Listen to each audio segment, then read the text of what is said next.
images, then she saw people as whole human beings, which makes a real nice change. Looking back, I really quite liked what Tariq and Paula were doing, and I think there were similarities there, and that they both work from their kind of lived experience, and it links the kind of the personal and the political.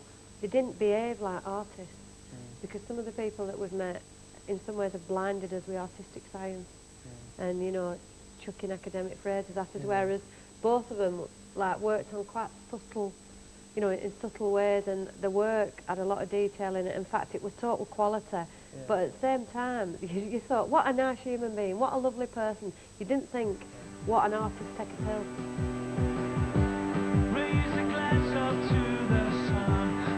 We'll be back in the beautiful north tomorrow night at 10:30.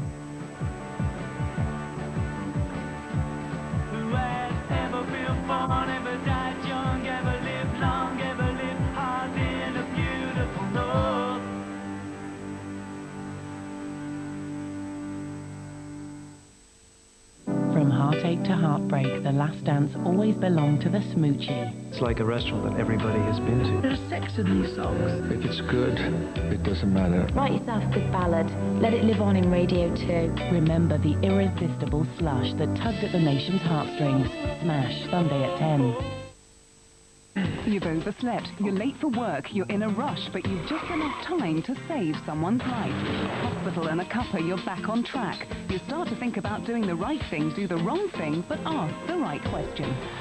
Will you marry me, Jess? Someone's heading for a breakdown. Close and True, Thursday at 9 on ITV. Ian Wright presents a whole evening of classic Motown hits brought to life by today's biggest stars. S Club 7, Lisa Stansfield.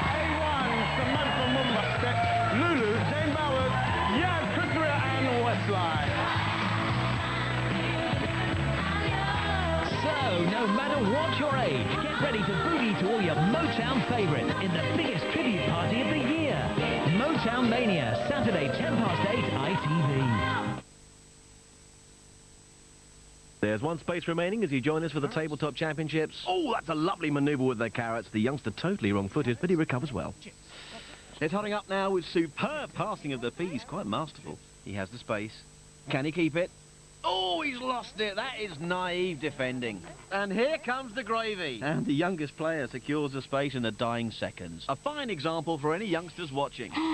Pizza time. Extraordinary scenes. And who'd have thought it? It's my mission to make sure that you've got the freshest foods this Christmas. Save £1 per kilo on freshly cut Morrison's Blue Stilton. Buy 2 packs of Mr. Kipling's mince pies and we'll give you a third free. And Morrison's Double Cream is down to 59p. I'm Paul, the store manager, and it's my mission to bring you the very best for less this Christmas.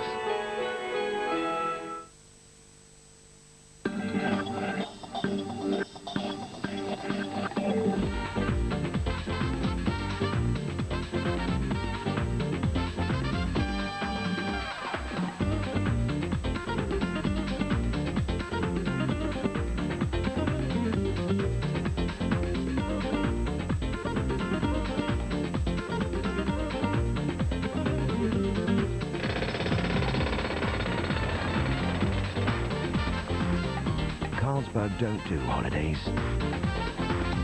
But if we did, they'd probably be the best holidays in the world. If you're looking for a completely free internet trial, you might find the choice a little restrictive. You could be forced to change your telephone company, or even pay for the call charges. Unless, of course, you give AOL a call. There you go. Oh, thanks. It's that easy. AOL's completely free internet trial. No call charges, no strings, no contest. Call us now on 0800 376 4444. Mobile phone, Jen. Get one like mine. Perfect. Forget that, Jen. You want to get one like mine. How do you find the mobile that's right for you? Just head for the link.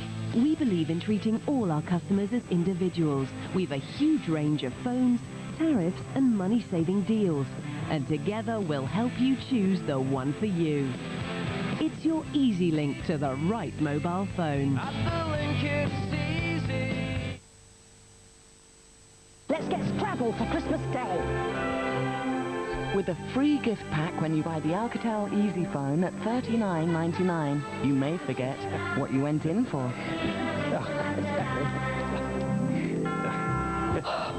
Scrabble. Woolworths. Thank you. Well worth it this Christmas.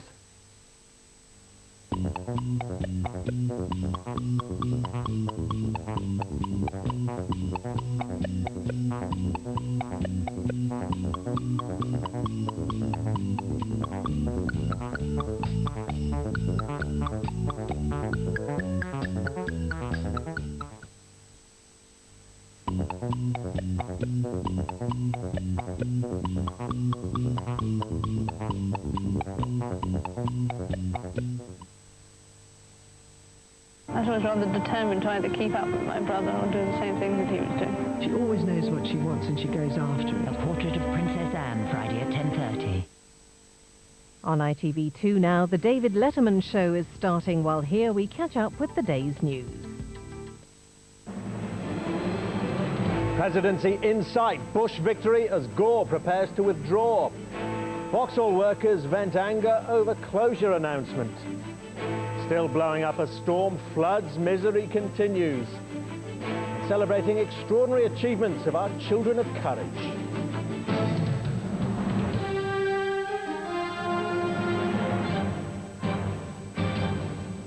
From ITN, the ITV Nightly News with Dermot Monahan. Good evening. The Democrat Al Gore will throw in the towel in the American presidential election when he goes on television less than 3 hours from now. His officials are conceding the race is over. What finished it for Gore was the Supreme Court ruling, itself on a split vote, which put a stop to any more recounting in Florida. So the winner and president-elect is George W. Bush, who will make a statement of his own after Al Gore's. James Mates reports on how this long, bewildering chapter of modern history is ending. Governor, have you heard from the Vice President? In a little over 2 hours' time, George W. Bush will hear officially he is to be the next president. Only the second man in history to follow his father into the White House, George Bush Sr. was the first person he called with the news this morning.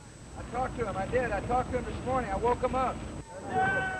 It had been late last night that an extraordinary final act was played out in this truly extraordinary election. Show me where to go.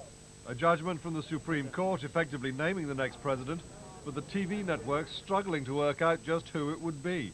We will have to look through here a little more, Tom. But slowly the truth dawned that for Al Gore, this was the end. It does appear that this election has come to an end as a result of an intervention by the U.S. Supreme Court. The judges drove home last night, 7 of them having decided they had seen enough recounting, enough examination of dimples and marks to try and work out what a voter had intended.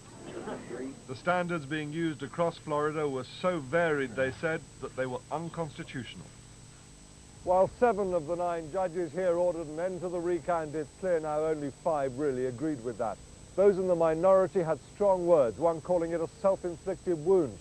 Another said that while we may never know who won the election, the loser is the nation's confidence in the judge as an impartial guardian of the law. All of which has left Al Gore and his allies at home in Washington tonight writing a concession speech, believing that George Bush only won because conservative judges gave him the keys to the White House. Not that Bush supporters care too much about that. They have the White House back after 8 long years, and they'll settle for that this evening. James Mates, ITN, Washington. So what sort of man is George W. Bush, who, as we said, now looks certain to follow his father's footsteps into the White House next month? How did he win this closest of elections? Here's Kevin Dunn. George W. Bush's three-fingered salute characterised his presidential campaign. It signified then the letter W. It now stands for winner. Bush pitched his appeal to middle America as a compassionate conservative, and in a swipe at Bill Clinton, pledged to restore dignity to the presidency. Should I be fortunate enough to become your president, when I put my hand on the Bible, I will swear to not only uphold the laws of the land, but I will also swear to uphold the honor and the dignity, the office to which I have been elected, so help me God. Bush's strength was his folksy charm, his weakness, his lack of political experience, and the perception that he was an intellectual lightweight.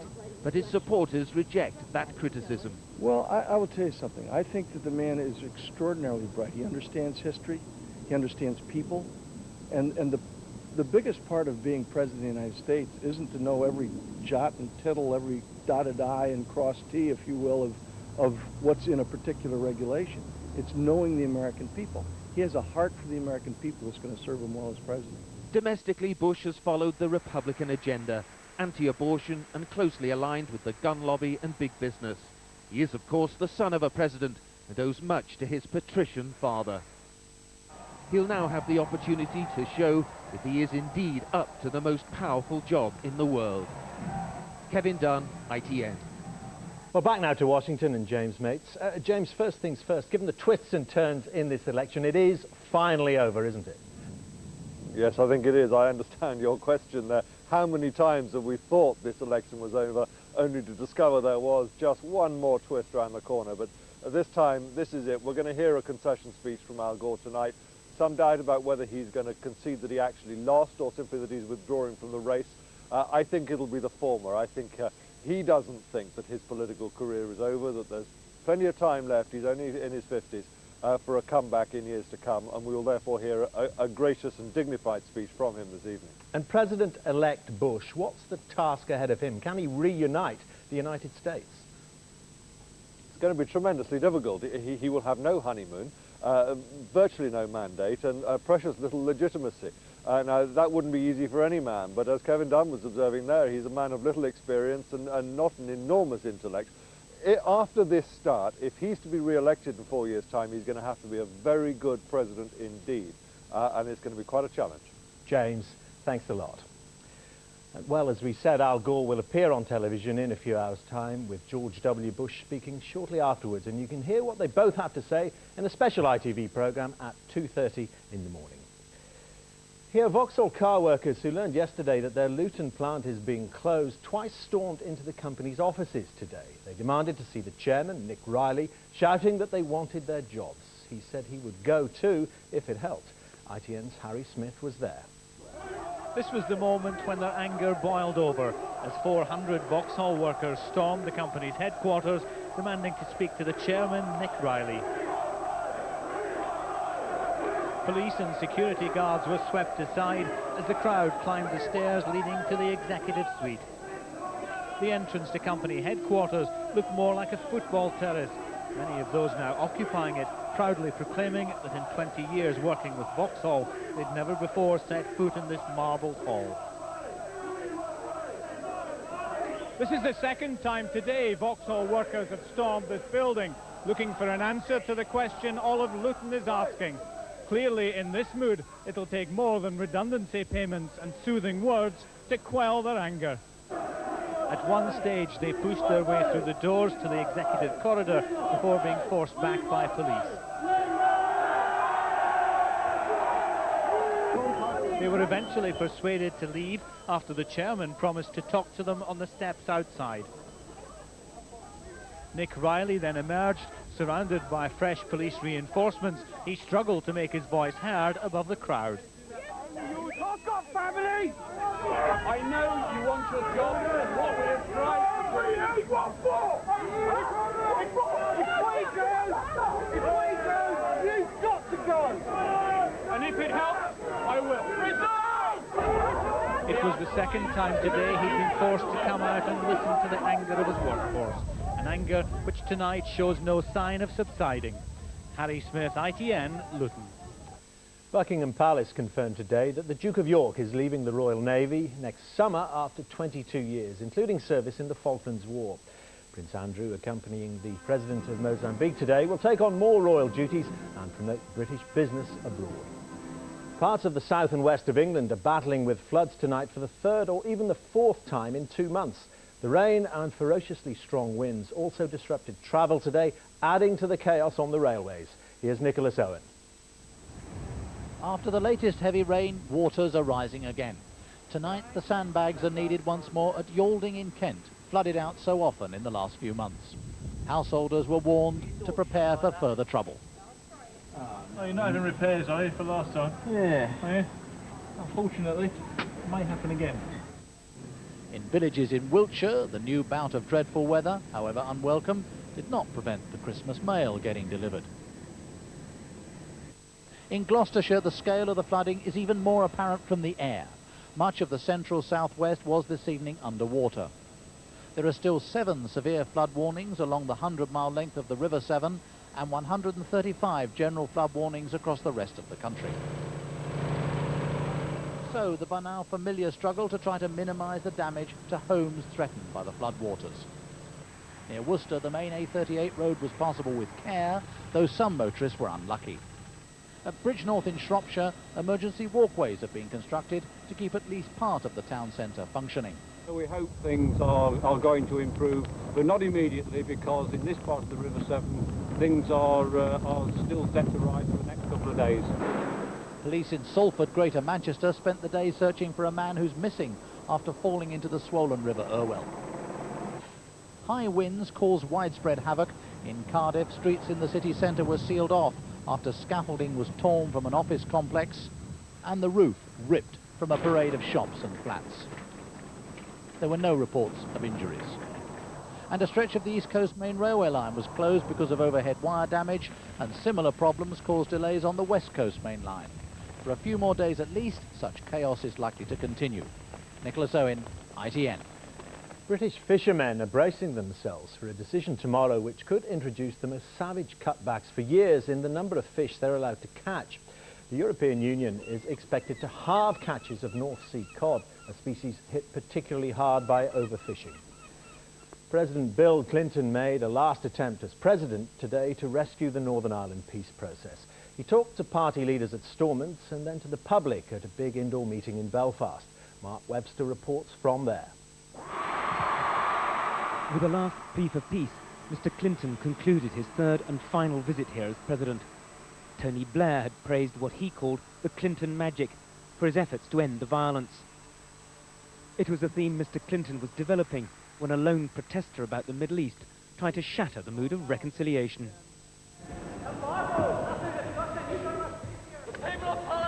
I think he rejected the deal. I'll ignore him if you will.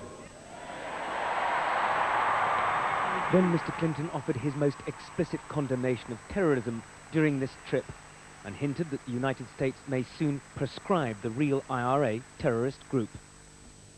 There must be a full and irrevocable commitment to effecting change only through peaceful means, through ballots, not bullets. That means putting all arms fully, finally, and forever beyond use. Tonight, Mr. Clinton arrived in London for the last leg of his trip. There, after more talks, he'll pay a farewell call on the Queen. But though Mr. Clinton has now left Belfast and will soon leave office, he's not going to forget the question of peace here. In a dinner tonight at Chequers, he'll be discussing it again with the British Prime Minister. And though he's disappointed he wasn't able to make more of a breakthrough here, he's not going to leave the issue alone. Mark Webster, ITN, Belfast. Football and Liverpool played First Division Fulham tonight in the quarter-finals of the Worthington Cup. Highlights can be seen in some ITV regions after the news, so look away now if you don't want to know that result. This year's Children of Courage Awards were handed out in Westminster Abbey today. Among the winners, modest to a fault, were the heart transplant girl Sally Slater and the brothers and sister of the murdered Sarah Payne. Here's Sue Saville. Charlotte, Luke and Lee Payne were warmly applauded as they stepped forward in Westminster Abbey to collect their awards from the Duchess of Kent. They were praised for their courage and their support for their parents after the loss of their sister Sarah. But Luke, who gave the first reading, didn't accept that they'd been especially brave. Loads of other families have gone through exactly the same situation and they've had to deal with it, like with the cameras and everything. So they're just as brave as we are. 7-year-old Sally Slater was also honoured. She received a heart transplant with just hours to spare in April after her parents made an emotional appeal. For us, the most courageous people in our story are the donor family. without them, Sally wouldn't be here, and I really feel that they should be recognised. Celebrities like comedian Michael Barrymore signed autographs, but the youngsters honoured today are the ones who stole the show. I think it really puts, you know, your problems in perspective. I feel proud to be here. For the Payne children and the 9 others who received awards, today was a public acknowledgement of how bravely they've coped with their young lives' adversities. Sue Saville, ITN. And the main news again. The Democrat Al Gore will shortly concede that he's out of the race for President of America, leaving George W. Bush, son of a former Republican president, the winner. Statements by both men will be on ITV in a special programme starting at 2:30. Tonight's financial figures: the FTSE 100 share index closed 12 points up. In New York, the Dow finished 26 points higher, and the pound was trading getting on for a cent higher against the dollar. Now the way tomorrow's papers are covering the main stories. And the Times, like virtually all the papers, leads on the conclusion to the American election battle. It says 5 weeks of legal moves by Bush and Gore have left America exhausted and divided. The Telegraph focuses on Mr. Gore's refusal to concede the election, saying he was expected to withdraw from the election battle instead. The Daily Express reports that Mr. Gore is very bitter about the Supreme Court ruling, which left him no choice but to give up. And the Mirror says Mr. Bush has only been abroad twice and has a jokey headline showing him where Britain is. The Sun points out George W. Bush is following in the footsteps of his father, George Bush Sr., and only the Daily Mail breaks ranks. It leads on BSE, saying that France has been accused of covering up the extent of its epidemic. Their picture shows William Hague, who says racism charges are destroying police morale. And that's the news so far tonight. A reminder, our news special on the conclusion of the US presidential race is at 2:30 a.m. From the ITV Nightly News team, goodbye.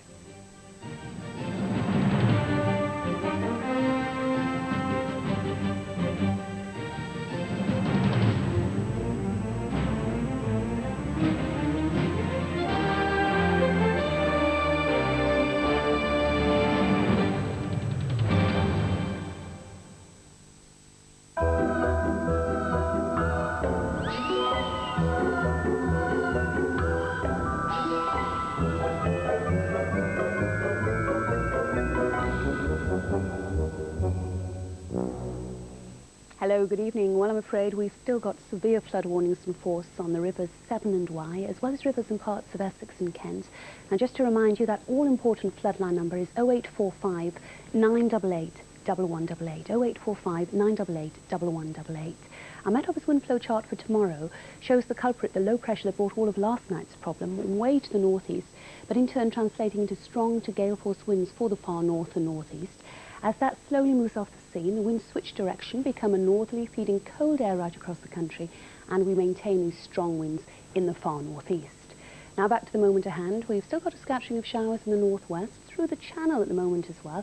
Otherwise, it's a case of clear skies, dipping temperatures, cold everywhere tonight, and even touches of frost away from the wind in sheltered places. So into tomorrow morning on fairly bright notes, some sunny spells, but also once again a good scattering of showers, especially out to the west. Rain and cloud in Scotland sinks southwards, turning increasingly wintry in nature as it gets colder. So to remind you, cold in Scotland, 9 in the south. That's all from me. Power Gen. Power, whatever the weather.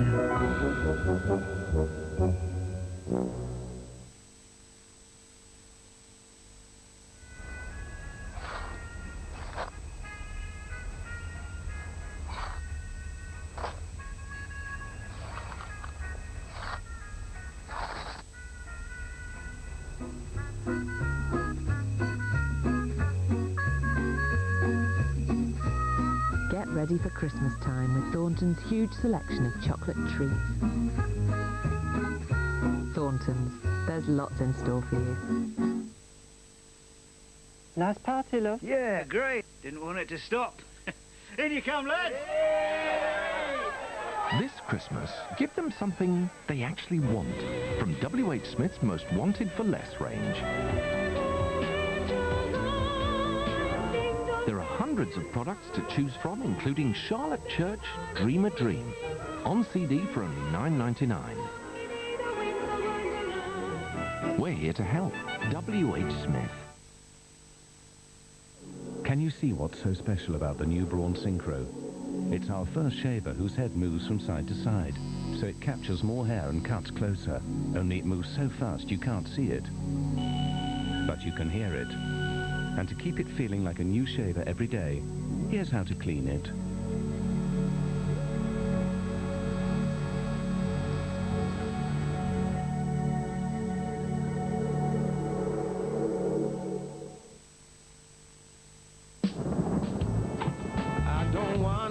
No dark.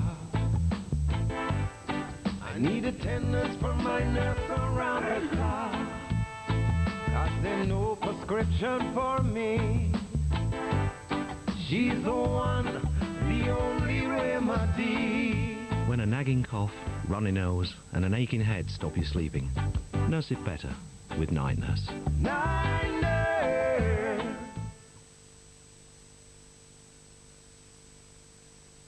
He's gone for good, and he wouldn't think of you.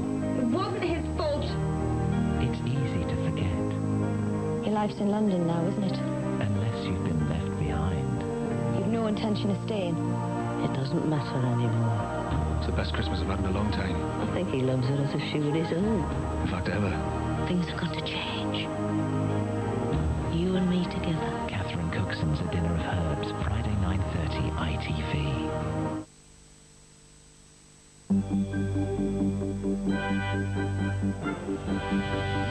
This is Yorkshire, and it's time now for our regional roundup. Eunice Muller has the latest in calendar.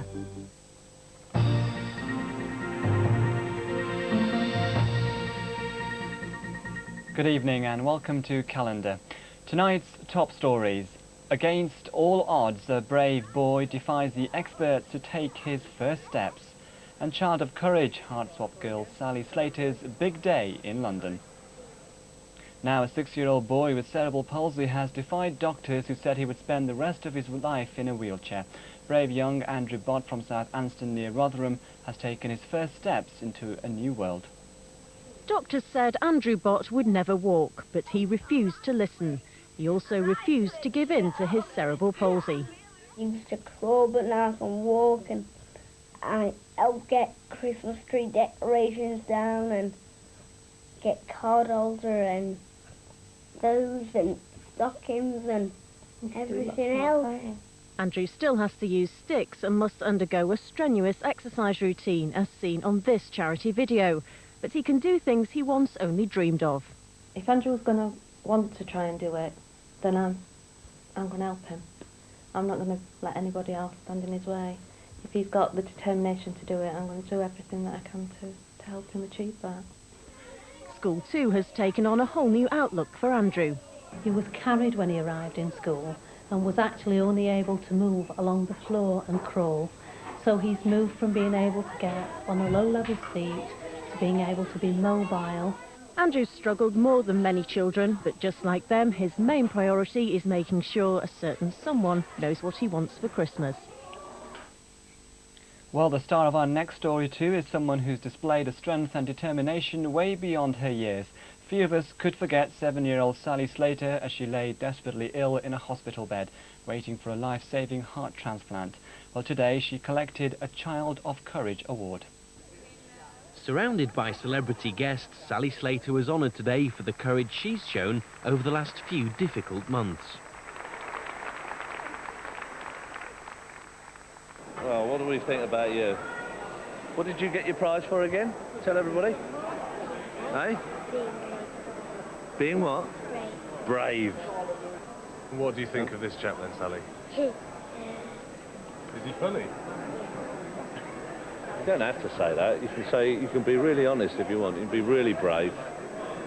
Then you will get an award, won't you? Just a few months ago, Sally was fighting for her life after being struck down by a rare heart condition. A donor was found after these images captured the attention of a nation. I was just saying before how much I admire these children's bravery and courage, and with the families as well. And I can't quite imagine how it would feel. What does Dad think to all this then? What do you think? It's a bit kind of overwhelming. At least we can see a bit of a light at the end of a tunnel for Sal, and there's things that, okay, are not ever going to be normal, but during the time she's alive, she's going to live a normal, healthy life to a degree, and which a lot of the other children won't. So we're very grateful for that, and puts things back into perspective again. So tonight this courageous child is back home in North Yorkshire, back to reality after another fairy tale day for a very special little girl. Paul Berlin reporting there. On to the rest of the day's news now.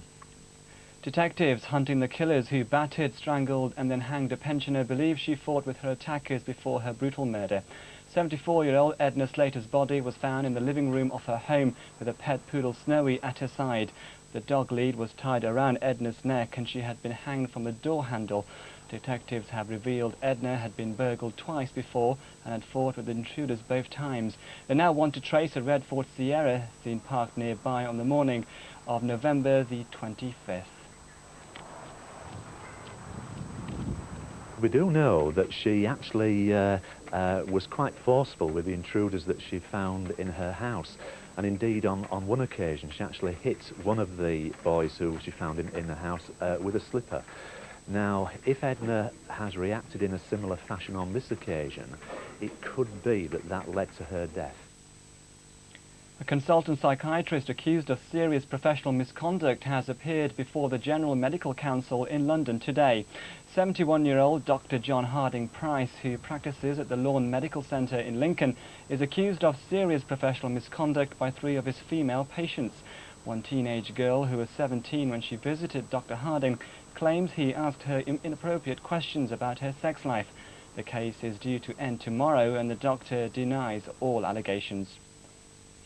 Talks have tonight failed to end a walkout by more than 500 postal workers who are on unofficial strike in Doncaster in a row over Christmas working conditions. Staff are picketing the main sorting office in the town. There have been no deliveries in central Doncaster today, but special arrangements are being made for collection and delivery tonight and tomorrow. The Royal Mail say the workers' action is illegal. Talks with the men's union will resume in the morning. Sport now, and Huddersfield moved off the bottom of Division 1 with their 3rd successive win. 2 goals from Kevin Gallen and another from Peter Underlove denied opponents Nottingham Forest a place in the top 3. Elsewhere in the 1st Division, Grimsby snatched a useful point with a 2-2 draw away at Wimbledon, thanks to a late David Nielsen equaliser. Well, that's about all from us here at Calendar for now. We're back with bulletins during GMTV tomorrow morning. Join us then if you can. Until then, have a very good night. Bye-bye.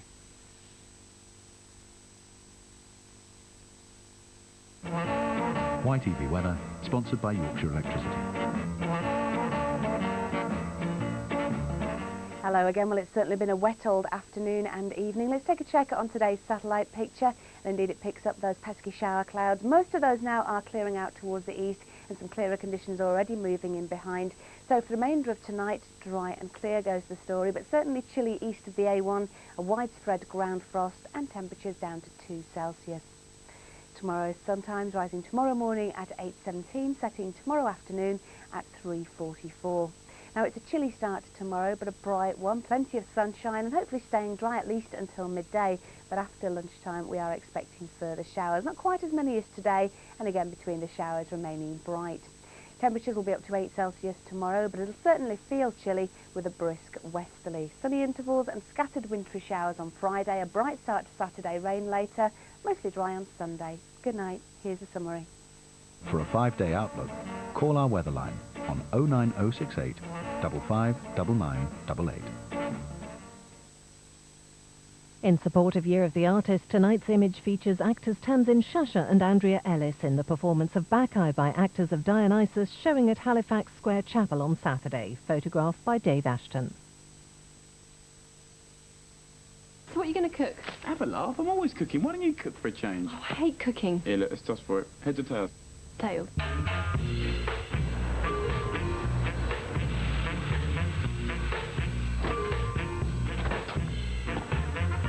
Can you get a door, sweet? Happy Christmas! Because I'm not having much luck so far. Happy Christmas. Can I give you a hand? Everything is perfect in here.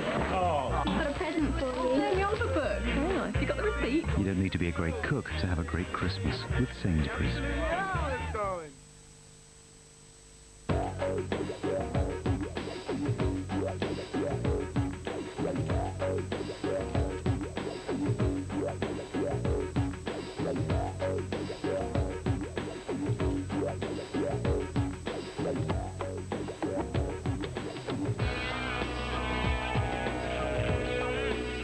Cybershot, the new digital still camera from Sony. Always get the shot you want.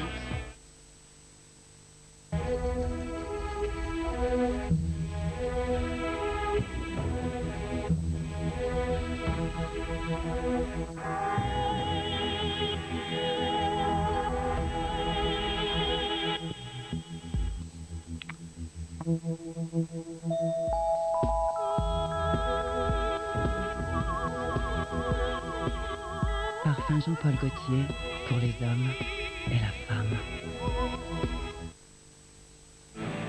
Add the link now. Get your hands on pay-as-you-go mobiles from just £29.99. Perfume? It must be love. No, I got a third off. It's all right. I believe you. You won't believe what Boots are offering this Christmas.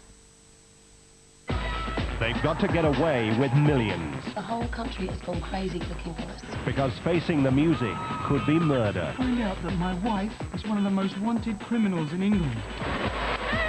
This isn't possible. My wife's a lawyer. It's a real gun, Doreen, I'm sorry.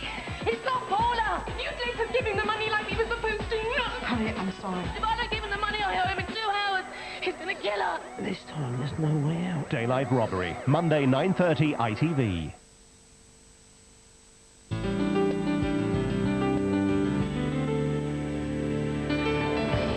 Now natural catastrophes examined in our Anatomy of Disaster. When a mountain summit suddenly explodes, climbers fear for their lives. These jagged rocks flying through the sky and I felt utterly helpless. A fault line jolt that sends lava to the surface also causes an earthquake. I heard a noise coming from the distance, and then all the churches start to rattle very hard. The fallout from a massive eruption roars down into an unsuspecting village. And when a volcanic island won't quit shaking, residents fear the worst. Where are we gonna go? The devastating impact of colliding continents. Nature at its fiercest.